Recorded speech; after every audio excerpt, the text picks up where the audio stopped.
Okay, so full disclosure, Sony did send me this ZV-E1 for me to test out and use, but I do have to return it in a couple of days. I partnered up with them to make a video about this camera on my Instagram and my TikTok. You can find that video linked down below, but they're not paying me to say any of this. They don't even know I'm making this YouTube video, so all my thoughts and my opinions are my own. So I just want to highlight one key feature that I feel like a lot of creators are kind of undervaluing its potential with this camera. It's AI autoframing. So why do I think this feature is useful, and how is it going to change the future of cameras? If you can't tell already, I'm using AI autoframing right now. I just switched the camera with the A7S III. I also have the A7 IV, so I've seen people review and use this AI autoframing, and I kind of feel like it's like a gimmick to some of them, and maybe they're not sure the purpose of this feature. One main reason why I think this is amazing for any content creator is that it will literally track you right now, especially if you're solo filming by yourself or you want to film any behind the scenes content.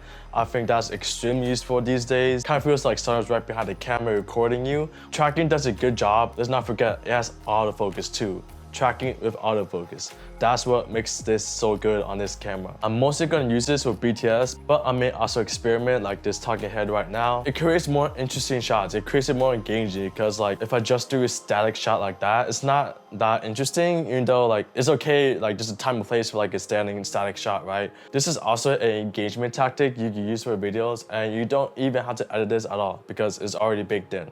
This AI feature provides settings on how fast you want to track you and the amount of crop, which in return, it saves you time from editing and post. And what do we creators want? We want to save time and be efficient. And having this feature already baked in, doing it for us at a good job, I think that's a big win. We want to be able to be efficient, save time, and also produce good quality work. The easier the tools that we have to help us, the easier for us to create things. This feature is also great for sports too. Playing tennis, basketball, or doing any kind of sports, dancing, any type of like dynamic or more active movement or activity. For example, I was playing tennis the other day just to test it out. And please keep in mind that I accidentally filmed this in 1080p.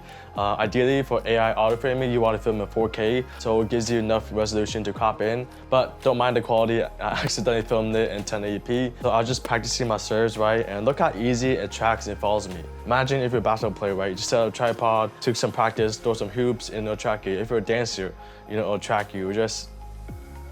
Why? Like, there's so many things we can do with this feature that I don't think a lot of people are talking about. All right, so let's switch back to the A7S III. One thing I hope to see, especially when they claim these cameras as vlogging cameras or for content creators, is that give us open gate. Open gate basically gives you more flexibility when you edit and crop your videos for any type of format. With IG Reels, TikTok, and Shorts being more popular than ever before, like it just so helpful for me, for many other content creators that are dabbling into all these like short form content, but also do long form, to give us that flexibility to do both without like many constraints, right? I think that's makes our job easier as creators.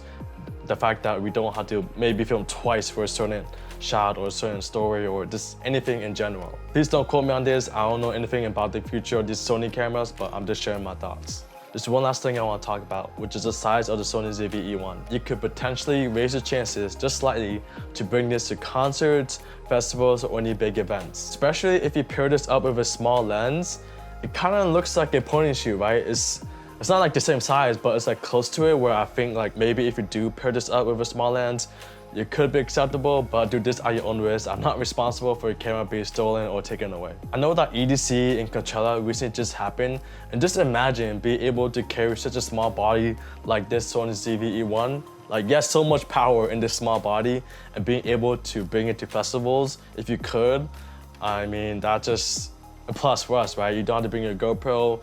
I know some people bring the film cameras and point and shoot, but it's not the same, right? It's not the same as this type of quality in this camera. The Sony ZV-E1 kind of like bridged that gaps even closer, where like how much power can you pack in a small camera body? If Sony somehow does make an incredible point and shoot camera, or maybe, you know, pack in big features in the smaller camera body that you can bring into these raves, these concerts, these events, I think that's a really game changer to the industry.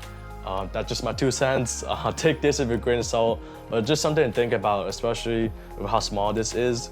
That's just something, a shower thought. So please take this with a grain of salt. AI is definitely going to be used more in the future now, and is everywhere, as you can see. And the crazy thing is that it's only going to get better. And that's something really wild to think about. And if these AI features can help us creators create more, easier, better, improve our work, then I think I'm all for it. Especially with Adobe Photoshop on the generative AI, that thing is crazy, but that's another topic for a different video. If you want to see more videos about that, let me know down in the comments. Hope you enjoyed this video. Yeah, I'll see you guys next time. Peace.